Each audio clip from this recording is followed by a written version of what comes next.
Сайн байцгаана уу та бүхэнд өнөөдрийн мэндийг хүргэе. Өнөөдрийнхөө видео бичлэгээр C програмчлалын хэлэн дээр хэрхэн тоон дарааллын дундаж утгыг олох талаар та бүхэндээ энэхүү бодлогыг яаж бодох талаар тайлбарлаж өгье. За бид нэр бүхэл тоон хэлбэрээр int гэсэн хувьсгчаар тоон дарааллынхаа утгыг болоо зарлах ёстой байгаа. За дүү айл давталтын үндсэн хувьсгчаар бид нэр x гэсэн хувьсгчийг сонгож авлаа. Тоонуудынхаа нийлбэрийг олох ёстой байгаа. Тэрийг sum гэсэн хувьсгчаар сонгож авъя. За ингээд бид нэр энэхүү хоёр хувьсгчаараа дамжуулаад бодолтой олох боломжтой.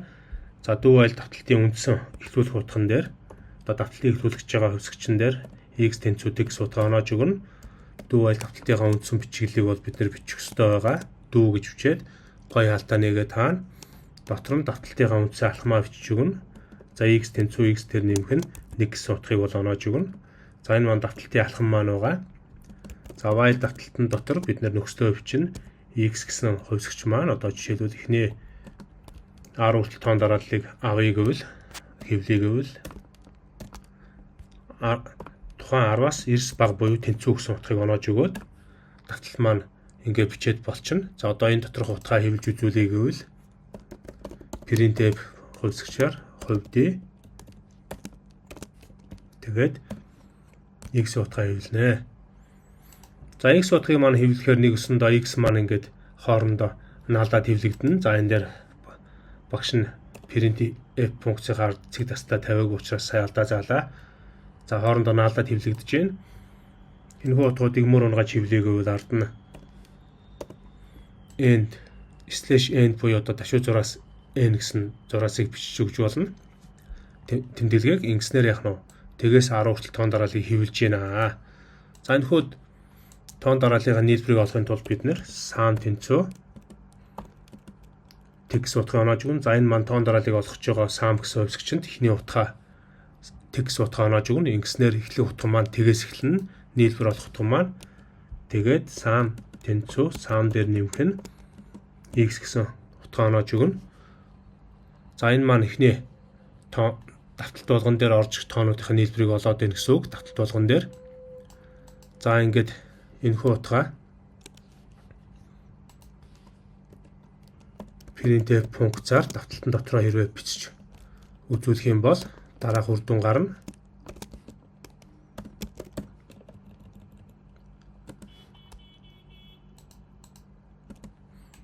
За ажиллуулад үзэхээр давталтын утга болгон дээр бид нэр давталтын утга болгон дээр тоон дарааллын утгуудыг бол хооронд нэмээд нийлбэрээ олж ийн гэсэн үг. За энэ нийлбэр олж байгаа үйлдэл маань төрүүлээд урд нь хэвлэгдсэн байна. Одоо багш нь энийхээ утгыг өмнө гаргаад үзүүлвэл. За энэхүү давталтын өмнөх нь маань тоон дарааллын нийлбэрийн утгууд, ард нь тоон дарааллын үндсэн утгууд нь гарч байна. За нэг өсөндөө давталт болгон дээр тоон дарааллын утгыг олж ийн гэсэн үг. Тэгэхээр бид нэр энэхүү хоёр утгаа ингэж тусна хэвлэхгүйгээр та бүхэндээ тайлбарлах гад нэг мөрөн дээр бол хэвлэх боломжтой.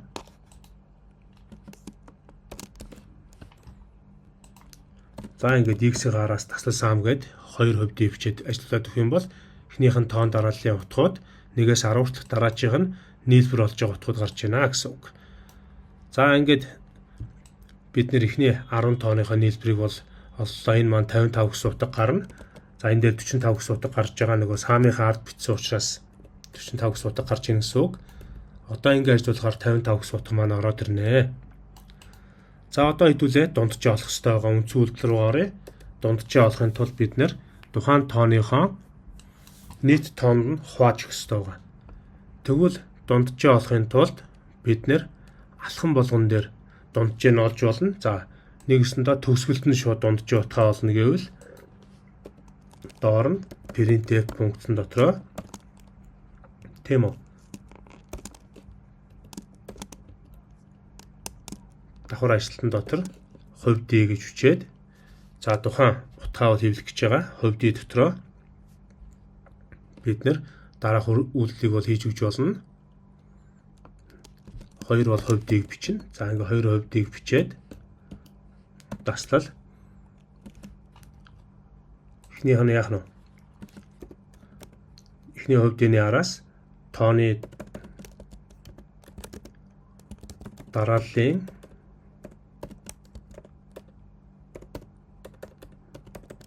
дундаж утга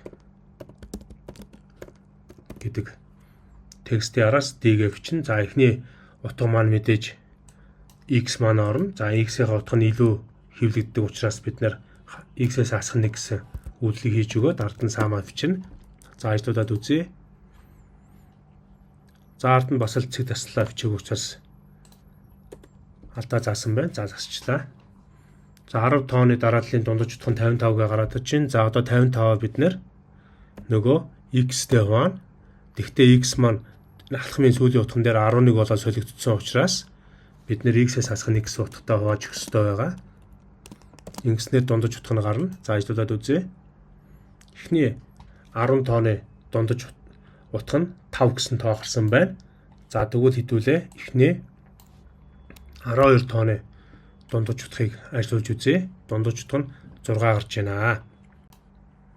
За ингээд 6 гарсан хариу маань бас 100% үнэн хариу биш байгаа.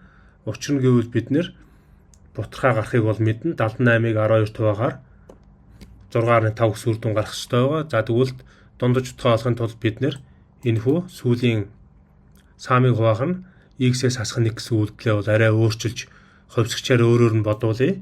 Нэгсэндээ яа гэхээр average буюу одоо дундаж утгыг олж байгаа хувьсгчийг оруулж ирээ. Average гэсэн хувьсгчийг бол бүхэл тайлбараар зарлж болно. Хэрвээ зарлах юм бол дахиад 6 гэсэн утга гарах учраас бид нэр энэ хувьсгчийг тусад нь follow буюу одоо бутархай тайлбараар average гэсэн утгыг бол зарлах хэрэгтэй.